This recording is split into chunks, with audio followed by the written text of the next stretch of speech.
अस्सलाम वालेकुम स्टूडेंट्स, उम्मीद है कि आप खैर खैरियत से होंगे। आज हम दूसरी जमात की इस्लामियत स्टार्ट करने जा रहे हैं और दूसरी जमात की इस्लामियत का आज हम चैप्टर नंबर सोम पढ़ने जा रहे हैं। जी हमारा आज बाब सोम है जी, सीरत तैयबा सल्लल्लाहु अलैहि वसल्लम। आमुल फ़ील, आमुल फ़ील क्या है जी?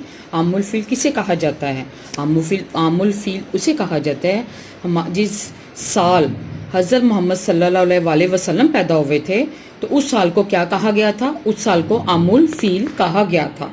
क्या जी आमुल फ़ील का मतलब? आमुल फ़ील किस साल को कहा गया था? जब हमारे प्यारे नबी सल्लल्लाहु अलैहि वसल्लम पैदा हुए थे, उस साल के नाम को आमुल फ़ील कहा गया था।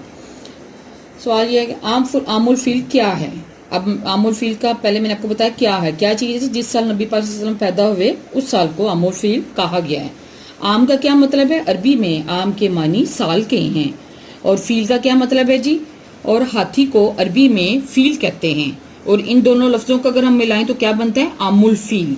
आमुल फ़ील का मतलब है हाथियों का साल। और ये कौन सा साल था आमुल फ़ील? जब नबी पाक सल्लल्लाहु अलैहि वसल्लम पैदा हुए थे।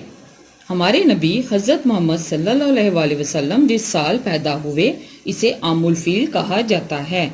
इसकी वजह यह है कि इस साल मुल्क यमन का गवर्नर अबरा एक बड़ी फौज लेकर खाना काबा को ढाने के लिए आया था। ढाने मीन्स तोड़ने या तबाह करने के लिए आया था, जिसमें कई हाथी भी शामिल थे। इब्राह के खाना काबा पर हमला करने की वजह ये थी कि इसने यमन में एक बहुत बड़ा गिरजा बनाया था, गिरजा मीन चर्च बनाया था, और अरब कबाइल से कहा था कि वो खाना काबा में जाकर इबादत करने की बजाय यहाँ आया करें और मक्का में जाकर हज ना किया करें। लेकिन इब्राह की बात किसी ने ना मानी और ना ही कोई इसके बनाए हुए गिरजा में इबादत के लिए गया। मक्का के नज़दीक पहुंचकर इब्राह ने कुरैश के सरदार और हमारे नबी हज़रत मोहम्मद सल्लल्लाहु अलैहि वसल्लम के दादा से मुलाकात के ये पैगाम भेजा। इसी दौरान इब्राह के सिपाही मक्का के करीब चढ़ने वाले हज़रत अब्दुल मुत्तलिब के 200 ऊंट पकड़ कर ले गए, जिस पर हज़रत अब्दुल मुत्तलिब ने इब्राह से मिलने का फैसला किया। जब वो इब्राह के दरबार में गए तो वो हज़रत अब्दुल मुत्तलिब की शख्सियत से बहुत मुतासिर हुआ और इन्हें तख्त पर अपने बराबर बिठाया और कहा कि इसकी मक्का के लोगों से कोई दुश्मनी नहीं है, वो सिर्फ खाना काबा को ढाने आया है। हज़रत अब्दुल मुत्तलिब ने इसे ऐसा करने से बाज रहने का मशवरा दिया, लेकिन वो नहीं माना।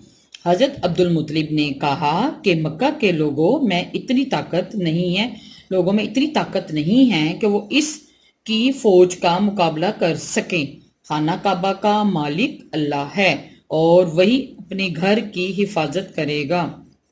हज़रत अब्दुल मुत्तलिब के इस जवाब पर इब्राह ने इनके ऊंट वापस कर दिए और कहा कि मक्का के लोग शहर खाली कर दें, जिसके बाद मक्का के लोग शहर खाली करके पहाड़ों में चले गए ताकि इब्राह के हमले से महफूज रहें।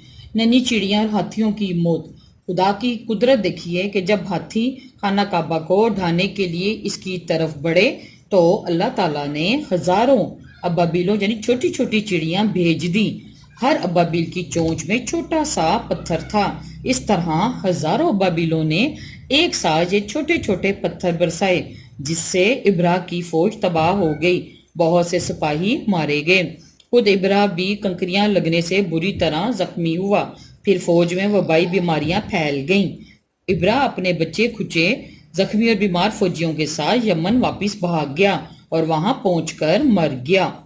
आए हम अब इसका एक्सरसाइज करते हैं, आपको इसके नोट्स प्रोवाइड करते हैं जी। सबक नंबर हमारा 3 है और जमात जी सबक नंबर हमारा 3 है। आमुल फ़ील है। मदरजा झैल सवालात के जवाबात लिखें। हज़रत मोहम्मद जिस साल पैदा हुए इसे कौन सा साल कहते हैं? हज़रत मोहम्मद जिस साल पैदा हुए इसे आमुल फ़ील का साल कहते हैं। इब्राह ने मक्का की तरफ सफ़र क्यों किया? सवाल नंबर 2। इब्राह ने मक्का की तरफ इसलिए सफ़र किया कि वो खाना काबा को गिराना चाहता था। सवाल नंबर 3। इब्राह ने कौन सी इबादत गाह बनाई थी? इब्राह ने यमन में एक बहुत बड़ा गिरजाघर बनाया था। अब सवाल नंबर हम 4 की तरफ जा रहे हैं। ہاتھیوں والی فوج کیسے تباہ ہوئی؟ اللہ تعالیٰ کے حکم سے ابابیلوں نے ان پر پتھر برسائے، ہاتھیوں والی فوج تباہ ہو گئی۔ اس کے ٹوٹل 4 کویشچن ہے جی، 1 2 3 4 اس ایکسرسائز کے 4 کویشچن ہیں عام الفیل کے۔ تو اب میں اس کی ایکسرسائز آپ کو کرواؤں گی۔ یہ جی درست جواب چن کر ٹک کا نشان لگائیے۔ اس کے اندر آپ کو 4 دیے گئے، اس میں سے آپ نے ایک چوز کرنا ہے۔ یہ ایک آپ کی ایکٹیویٹی ہے۔ ہاتھیوں کا سال یا عام الفیل کا کیا مطلب ہے؟ ہاتھیوں کا سال، ہاتھیوں کی نمائش کا سال، ہاتھیوں والی فوج کا خانہ کعبہ کی طرف تباہی کے لیے بڑھنے والا سال۔ اب آپ نے اس کے اندر یہ آپ کو بتایا عام الفیل کا کیا مطلب ہے۔ ابھی میں نے آپ کو بتایا تھا عام الفیل کا کیا مطلب ہے، کس کا سال تھا؟ ہاتھیوں کا سال۔ اس کے آگے آپ نے کیا کرنا ہے؟ اس کے آگے آپ نے ٹک لگانا ہے۔ نمبر 2 پہ ہے جی ہاتھیوں والی فوج کس کی تھی؟